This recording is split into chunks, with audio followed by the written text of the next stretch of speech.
আসসালামু আলাইকুম everyone, welcome back to my channel. কাছে এবং দূরে যে যেখান থেকে ভিডিওটি দেখছেন, আশা করছি আল্লাহর রহমতে সবাই ভালো আছেন। আমরা আলহামদুলিল্লাহ ভালো আছি। শুরু করলাম নতুন আরেকটি ব্লগ।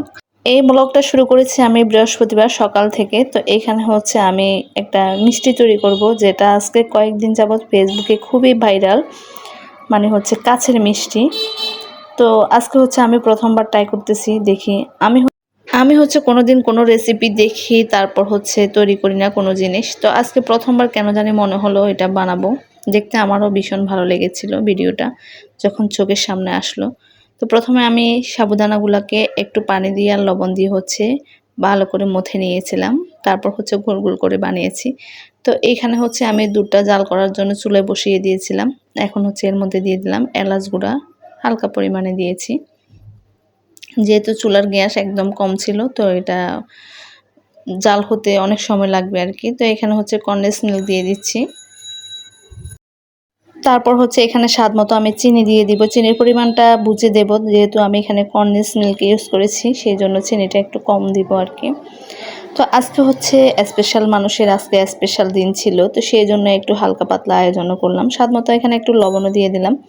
তো আজকে হচ্ছে আমার হাজব্যান্ডের জন্মদিন ছিল 24শে এপ্রিল।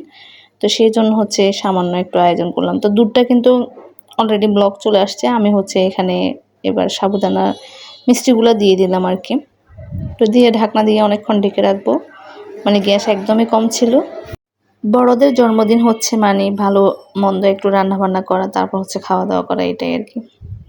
তো এদিকে হচ্ছে আমার একদম রেসিপিটা তৈরি হয়ে গিয়েছে। তো এই যে সাবুদানার মিষ্টিগুলো খুব সুন্দর দেখাচ্ছে। তো আমি হচ্ছে এটাকে এখন ঠান্ডা করে ফ্রিজে রেখে দেবো।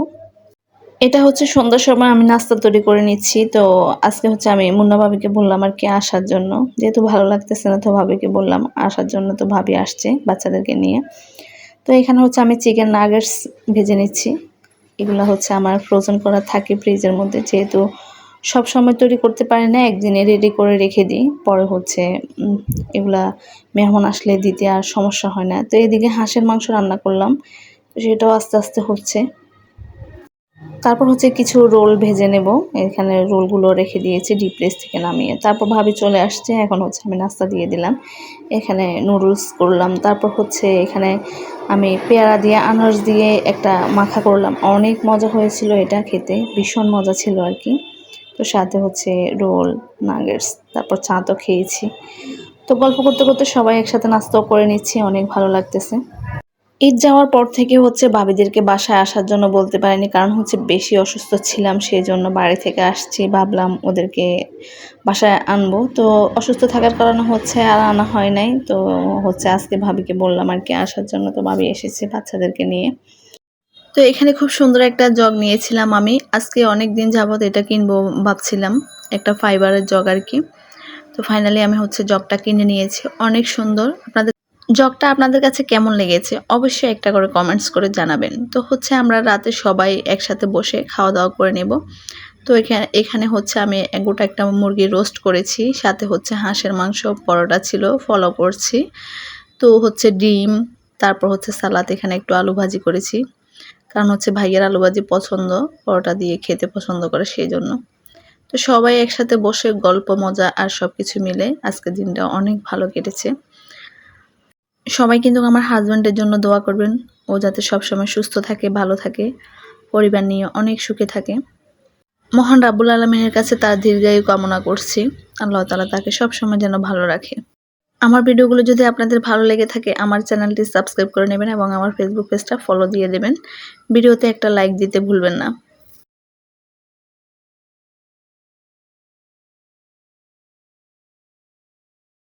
তো জামাইয়ের জন্মদিন বলে কথা, তো ছোট্ট একটা কেকও বানিয়েছি। মোটামুটি তেমন কিছু করি নাই, শুধু একটা কেক বানিয়েছি, এটা আর কি। তারপর হচ্ছে আমার যে ভাইরাল কাছের মিষ্টিটা বানিয়েছি, মানে কেন জানি না মানুষ ফেসবুকে এরকম ভুয়া রেসিপি দিয়ে, আমি একদমই বুঝতে পারি না। মানে ঠিক আছে সব কিছু সুন্দর মতো হয়েছে, কিন্তু মিষ্টিগুলো একেবারে শক্ত ছিল। মানে কেন জানি না এমন হলো, আমি একদমই বুঝতে পারছি না, খেতেও পারছিলাম না। তো কাছের মিষ্টি বানাতে গিয়ে বাকিটা ইতিহাস হয়ে গেল আর কি। তো যাই হোক, রেসিপিটা তৈরি করে একদমই কষ্ট পেয়েছি। কিছু আর করার নেই। তো আজকে ভিডিওটা এ পর্যন্ত। সবাই ভালো থাকবেন, সুস্থ থাকবেন। আল্লাহ হাফেজ।